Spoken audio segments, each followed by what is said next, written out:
Hi ಎಲ್ರಿಗೂ ನಮಸ್ಕಾರ. ಎಲ್ಲರೂ ಹೇಗಿದ್ದೀರಾ? Hope you are doing good. So time ಬಂದು 9 ಗಂಟೆ ಆಗಿದೆ. ಈಗ ವ್ಲಾಗ್ನ ಶುರು ಮಾಡ್ತಾ ಇದ್ದೀನಿ. ಸೊ ಇವತ್ತು ಆಫೀಸ್ಗೆ ಹೋಗೋಗಿಲ್ಲ, ವರ್ಕ್ ಫ್ರಮ್ ಹೋಮ್ ಇದೆ, ಹಾಗಾಗಿ ಆರಾಮಾಗಿ ಎದ್ದಿದ್ದೀನಿ.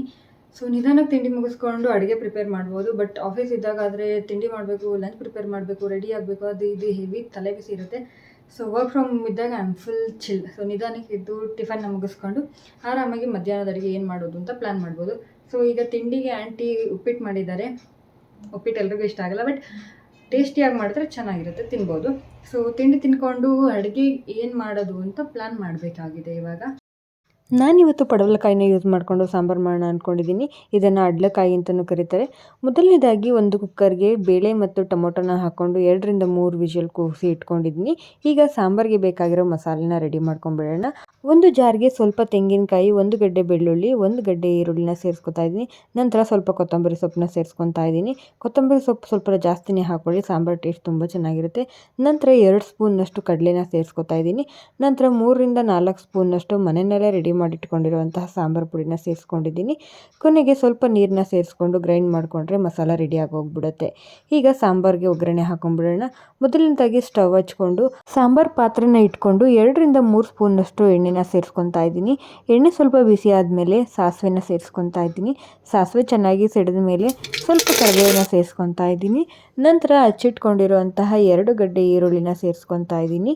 ಈರುಳ್ಳಿ ಹಸಿ ಸ್ಮೆಲ್ ಹೋಗೋವರೆಗೂ ಎಣ್ಣೆಯಲ್ಲಿ ಚೆನ್ನಾಗಿ ಫ್ರೈ ಮಾಡ್ಕೋಬೇಕು. ಈರುಳ್ಳಿ ಚೆನ್ನಾಗಿ ಫ್ರೈ ಆದಮೇಲೆ ನಾನಿಲ್ಲಿ ಕಟ್ ಮಾಡಿ ಇಟ್ಕೊಂಡಿರುವಂತಹ ಪಡವಲಕಾಯಿನ ಸೇರಿಸ್ಕೊತಾ ಇದ್ದೀನಿ. ಆದಷ್ಟು ಸ್ವಲ್ಪ ಸಣ್ಣದಾಗಿಯೇ ಕಟ್ ಮಾಡಿ ಇಟ್ಕೊಳ್ಳಿ. ಇದನ್ನು ಕಟ್ ಮಾಡುವಾಗ ಇದರೊಳಗಡೆ ಸಣ್ಣ ಸಣ್ಣ ಸೀಡ್ಸ್ಗಳಿರುತ್ತೆ, ಅದನ್ನು ತೆಗೆದಾಕೋದು ಬೇಡ. ಅದನ್ನು ಸೇರಿಸ್ಕೊಂಡ್ರೆ ಸಾಂಬಾರು ಟೇಸ್ಟು ತುಂಬ ಚೆನ್ನಾಗಿ ಬರೋದು.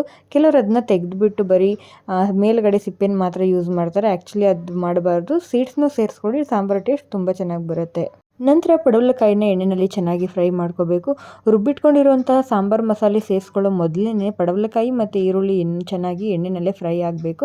ಮಸಾಲೆ ಸೇರಿಸಿದ ಮೇಲೆ ಪಡವಲಕಾಯಿ ಅಷ್ಟು ನೀಟಾಗಿ ಬೇಯೋದಿಲ್ಲ, ಹಾಗಾಗಿ ಮಸಾಲೆ ಸೇರಿಸೋ ಮೊದಲೇ ನೀಟಾಗಿ ಫ್ರೈ ಮಾಡ್ಕೊಳ್ಳಿ. ನಂತರ ರುಚಿಗೆ ತಕ್ಕಷ್ಟು ಉಪ್ಪನ್ನು ಸೇರಿಸ್ಕೊತಾ ಇದ್ದೀನಿ. ನಂತರ ನಾನು ಇಲ್ಲಿ ಬೇಯಿಸಿಟ್ಕೊಂಡಿರುವಂತಹ ಟೊಮೊಟೊ ಮತ್ತು ಬೇಳೆನ ಸೇರಿಸ್ಕೊತಾ ಇದ್ದೀನಿ. ನೀವು ಒಂದು 100 ಗ್ರಾಮ್ನಷ್ಟು ಬೇಳೆ ಮತ್ತು ಒಂದು 3ರಿಂದ 4 ಟೊಮೊಟೊನ ಬೇಯಿಸ್ಕೊಂಡ್ರೆ ಸಾಕು ಸಾಂಬಾರಿಗೆ.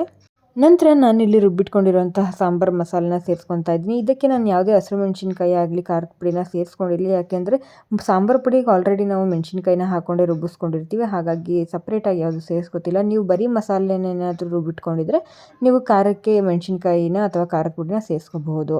ಕೊನೆಯದಾಗಿ ನಮಗೆ ಸಾಂಬಾರು ಎಷ್ಟು ಬೇಕೋ ಅಷ್ಟು ನೀರನ್ನು ಸೇರಿಸ್ಕೊಂಡ್ಬಿಟ್ಟು 1ರಿಂದ 2 ನಿಮಿಷ ಕುದಿಸ್ಕೊಂಡ್ಬಿಟ್ರೆ ಸೂಪರ್ ಆ್ಯಂಡ್ ಸಿಂಪಲ್ ಟೇಸ್ಟಿಯಾಗಿ ಮಾಡ್ಕೊಳ್ಳೋ ಸಾಂಬಾರು ರೆಡಿಯಾಗೋಗುತ್ತೆ. ಅನ್ನ ಮತ್ತು ಮುದ್ದೆ ಜೊತೆ ತುಂಬ ಚೆನ್ನಾಗಿರುತ್ತೆ. ಅಡುಗೆ ಕೆಲಸ ಎಲ್ಲ ಮುಗಿಸಿ ಆ್ಯಸ್ ಯೂಶ್ವಲ್ ಮಧ್ಯಾಹ್ನ ಲಾಗಿನ್ ಟೈಮ್ ಆಯಿತು.